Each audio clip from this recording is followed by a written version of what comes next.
I'm a faculty over here for Elements of Design and Principles of Design. Now we are going to talk about Elements of Design, which is the most crucial subject in designing programs. So ikkada manaki Elements of Design anante first Elements of Design antene manaki foundation anamata. Like oka design proper ga output proper ravali anante manaki foundation proper ga undali. So foundation antene manaki elements and then principles. So elements, so the most important topic is color. Color theory antam manam usual ga dinni. So color theory lo the most important is primary colors, because oka design lo ela anna compulsory color is the most important point. So aa color lo manam use chesevi main ga red, yellow and blue, which are called as primary colors. Okay, then coming to secondary colors. Secondary colors enti ante manam primary nunchi secondary colors create chestam. Idi andarki like chinnappa nunchi telusu, like mixture of yellow and red gives us the color and the other color and so ala manaki secondary colors anedi form avutayi annamata. So for example orange undanukondi, so orange manaki 3 primary colors nunchi create chestam. Same coming to green. So for example mixture of yellow and blue gives us violet. Okay, so same way anni 3 colors kuda create chestam. Then coming to tertiary colors. Tertiary colors is a mixture of the primary and the secondary colors. Coming to tertiary colors is a mixture of primary and secondary. So manaki 6 colors kuda ee 2 colors like primary and secondary nunche form avutayi annamata. So deen output e manaki color wheel antam, because idi oka designer daggara color wheel anedi compulsory undali, because manam as a designer manam oka chart annamata, color chart ni create cheyali. Okay, ivanni entante mixture of colors anukuntaru andaru, but every color is an element oka design form cheyadaniki. So konni saarlu black is an element and konni saarlu అది dominating colour లాగా అనిపించవచ్చు, కొన్నిసార్లు pink dominating colour లాగా అనిపించవచ్చు. So అన్ని colours దానికి ప్రామినెన్సీ దానికి ఉంటుంది. సో ఇక్కడ మనము కలర్ వీల్ ఏ కాకుండా మనం ఏంటంటే ఆ దాంట్లో ఎట్లా డిఫరెంట్ కైండ్ ఆఫ్ ఒక ఏమంటారు చార్ట్ ఎలా ఫామ్ చేస్తారు అనేది చూడొచ్చు. Like for example tints is a mixture of like any color with white. Okay, so manam any color like red, blue, yellow, any primary color or secondary color or tertiary color to ela aithe white ni mix chestamo, then we'll get a tint color. So then coming to shades lo enti ante mixture of any color with black. So any color like ikkadaithe blue undi, so blue lo black mix cheste ela aithe manaku colors form avutunnayo, so aa colors ni shades antam. ఇవన్నీ కూడా మనకి shade cards అంటాం usual గా designing language లో. So coming to tones, ఇక్కడ మనకి ఒక single colour లో mixture of grey is nothing but is a colour value. ఎందుకంటే మనం కలర్సే కాకుండా కలర్ వాల్యూస్ గురించి కూడా మాట్లాడుతున్నాం ఇక్కడ, which is colour values are black, white and grey. So coming to tones, ఇక్కడ మనం yellow మిక్స్చర్ ఆఫ్ గ్రే చేసాము, సో దాని వేరియేషన్ కలర్స్ చూస్తున్నాం. సో ఇవన్నీ కూడా మనకి యాజ్ అ డిజైనర్ లాగా ఇవన్నీ ఎందుకు ఉండాలి అని అందరికి డౌట్ రావచ్చు, బికాస్ మనము ఒక్క పర్టికులర్ కలర్ తో డిజైన్స్ క్రియేట్ చేయలేము, చేస్తే కూడా మొత్తం వరల్డ్ బోరింగ్ గా అనిపిస్తుంది. Because colour is the only element which creates a beautiful atmosphere for everyone. ఒక కలర్ వల్ల ఒక పర్సనాలిటీ కూడా రిఫ్లెక్ట్ అవుతుంది. బికాస్ కొంతమందికి లైట్ కలర్స్ ఇష్టం, కొంతమందికి డార్క్ షేడ్స్ ఇష్టం, కొంతమందికి ఓన్లీ ప్రిఫరబుల్ బ్రైట్ కలర్స్ ఇష్టం. సో ఆ పర్సన్ మూడ్, సైకాలజీ బేస్ చేసుకొని కూడా ఒక్కొక్కసారి మనం డిజైన్ చేయగలగాలి. అందుకే మనం ఈ colour wheel and colour theory గురించి ఇంత ఎక్స్ప్లెయిన్ చేస్తాం డిజైనింగ్ ప్రోగ్రామ్స్ లో. Then coming to different types of principles and elements.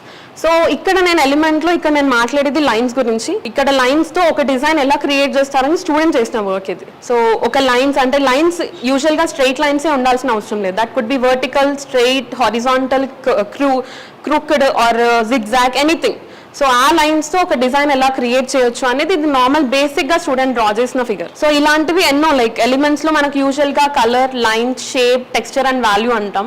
So ఇవన్నీ కూడా స్టూడెంట్స్ కి ఈచ్ అండ్ ఎవ్రీథింగ్ ఒక పార్ట్, ఒక ఫండమెంటల్, బికాస్ ఇవన్నీ ఉంటేనే ఒక డిజైన్ అవుట్పుట్ ప్రాపర్ గా వస్తుంది. సో అందుకు స్టూడెంట్స్ కి ఇవన్నీ కంపల్సరీగా ఒక బేసిక్ ఫౌండేషన్ కోర్స్ లో ఆర్ఎల్స్ ఒక 3 year కోర్స్ లో కానీ కంపల్సరీ నేర్పిస్తాం. So coming to principles of design లో మనం యూజువల్ గా మాట్లాడేది బ్యాలెన్స్. ఇవన్నీ ఒక టాపిక్స్, ఒక టూల్స్ లాగా. ఎలాగైతే ఒక పర్సన్ కి లైక్ ఏదైనా ఎక్విప్మెంట్స్ కావాలో, ఎలాంటి రిక్వైర్మెంట్స్ కావాలో దాన్ని బేస్ చేసుకొని వాళ్ళు ఏదైనా టాపిక్స్ మాట్లాడగలుగుతారో ఏదన్నా. సో సేమ్ వే మనకి as a designer tools are important. Tools are nothing but topics like proportions, balance, emphasis, unity and almost everything. So ఇలా ప్రపోర్షన్స్ లో మనకు అలా 7 points ఉన్నాయి. సో దాంట్లో first and most important topic is balance. Balance లో మనకి symmetrical ఉంటుంది, asymmetrical ఉంటుంది. ఇక్కడ చూసినట్టయితే మీరు సిమెట్రికల్ బ్యాలెన్స్ చూడొచ్చు అండ్ అసిమెట్రికల్ బ్యాలెన్స్ చూడొచ్చు. అసిమెట్రికల్ బ్యాలెన్స్ అంటే అన్ఈవెన్ బ్యాలెన్స్డ్ కాస్ట్యూమ్స్ అన్నమాట, వాటిని అసిమెట్రికల్ అంటాం. సేమ్ వే సిమెట్రికల్ ఏంటి అంటే ఓవరాల్ అవుట్పుట్ ఈక్వల్ గా ఉండాలి. ఆ అవుట్పుట్ అనేది కూడా ఒక డ్రెస్ లో ఈక్వల్ గా కనిపిస్తేనే దాన్ని సిమెట్రికల్ అంటాం. సో డిజైన్స్ ఇవన్నీ కూడా స్టూడెంట్స్ వేసినవే. సో వాళ్ళకి ఎక్స్ప్లెయిన్ చేసిన తర్వాత వాళ్ళు చేసిన అవుట్పుట్స్ ఇవన్నీ. Outfits. So coming to proportions is nothing but anything like ఒక ప్రింట్ తీసుకొనివ్వండి, లేదంటే కలర్ తీసుకొనివ్వండి, అండ్ ఏదైనా డిజైన్ క్రియేట్ చేసేటప్పుడు దాని ప్రపోర్షన్స్ ఈక్వల్ గా ఉండాలి. అది ఈక్వల్ గా ఉండాలని రూల్ కూడా లేదు, that could B uneven also. So proportions లో ఏంటి అంటే మనం తీసుకునేది like equal proportion and unequal proportion. ఒక్కొక్కసారి ఈ రూల్ అప్లై అవుతుంది డిజైన్ లో, కొన్నిసార్లు అప్లై అవ్వకపోవచ్చు. సో ఇక్కడ ప్రపోర్షన్ లో తను స్టూడెంట్ తీసుకున్న element print. So print equal proportion లో తను స్ప్రెడ్ చేసింది ఓవరాల్ తన lower garment, that is skirt, ఒక లెహంగా పైన. సో తను ప్రపోర్షన్ ఓవరాల్ గా స్ప్రెడ్ చేసింది కాబట్టి it is equal proportion. So అలా ఆల్మోస్ట్ ఎంఫసిస్ కూడా అలాగే చేశారు. So this is emphasis in principles of design. So emphasis ఏంటి అంటే focal point, the attractive point in a garment. So మీరు ఇక్కడ చూసినట్టయితే ఫోకల్ పాయింట్ తనకి ఇక్కడ ఇచ్చినవి టెక్స్చర్స్ అన్నమాట. సో కలర్ఫుల్ టెక్స్చర్స్ ఇచ్చింది ఓవరాల్ బ్లాక్ ఎలిమెంట్ పైన. సో ఇక్కడ అట్రాక్టివ్ పాయింట్ మనకు అక్కడ అందరి నోటీస్ అక్కడికే వెళ్తుంది కాబట్టి that is called as emphasis. ఎందుకంటే ఫోకస్ పాయింట్ ఎక్కడైతే ఉంటుందో that is mainly called as emphasis. So ఇక్కడ ఇలాంటి డిజైన్స్ ఆల్మోస్ట్ క్రియేట్ చేయాలి అంటే అలా ప్రిన్సిపల్స్ అండ్ ఎలిమెంట్స్ రెండు కూడా కాంబినేషన్తో ఉంటేనే ఒక అవుట్పుట్ కానీ ఒక అవుట్ఫిట్ కానీ ప్రాపర్గా బయటకు వస్తుంది.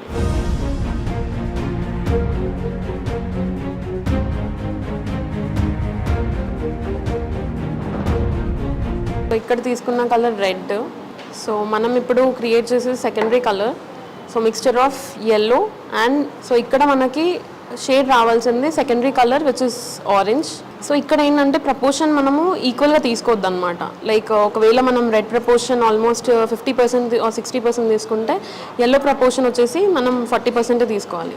సో మీరు చూసినట్లయితే లైక్ కలర్ చేంజ్ అవుతుంది. సో ఎంత డీప్గా మనము మిక్స్ చేసుకుంటే ఆ షేడ్ అనేది అంత కలిసిపోతుంది. Because mixing is the most important part while doing the poster colours painting. So మనకు ఆల్మోస్ట్ ఆరెంజ్ హ్యూ స్టార్ట్ అయింది.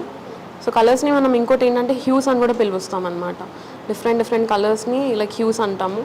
దీంట్లో వామ్ హ్యూస్ ఉంటాయి, లైట్ హ్యూస్ ఉంటాయి. సో డిఫరెంట్ కలర్ షేడ్స్ ఉంటాయి అన్నమాట. సో పోస్టర్ కలర్స్లో ఇంపార్టెంట్ టాపిక్ ఏంటంటే ఇట్లా బబుల్స్ ఎక్కువ ఫామ్ అవ్వకుండా మనం చూసుకోవాలి ఒక కలర్ వేసే ముందు. బికాజ్ బబుల్స్ ఫామ్ అయితే మనం పెయింట్ వేసిన తర్వాత దాని కలర్ మళ్ళీ షేడ్ అయిపోతుంది. అండ్ వాటర్ తక్కువ లిమిట్లో తీసుకోవాలి, బికాజ్ వాటర్ ఉంటే కూడా అది ఇంకో 2 షేడ్స్ డిఫరెంట్గా ఫామ్ అవుతాయి. So this is the orange shade out of red and yellow. ఒక థిక్ లేయర్ లాగా రావాలి వితౌట్ ఎనీ స్ట్రోక్ లైన్స్. అప్పుడే దాన్ని మనం కలరింగ్కి యూజ్ చేసుకునేటట్టు లైక్ ఒక చిన్న మినీ సైజ్ అనమాట, అది శాంపిల్ పీస్ అంటాం. సో మనకి ఇక్కడ రెడ్ అండ్ yellow నుంచి మనం ఆరెంజ్ ఇక్కడ చేసాము. సో ఇది డ్రై అయిన తర్వాత దాని అవుట్పుట్ ఇలా వస్తుంది అనమాట. So this is called as secondary colour.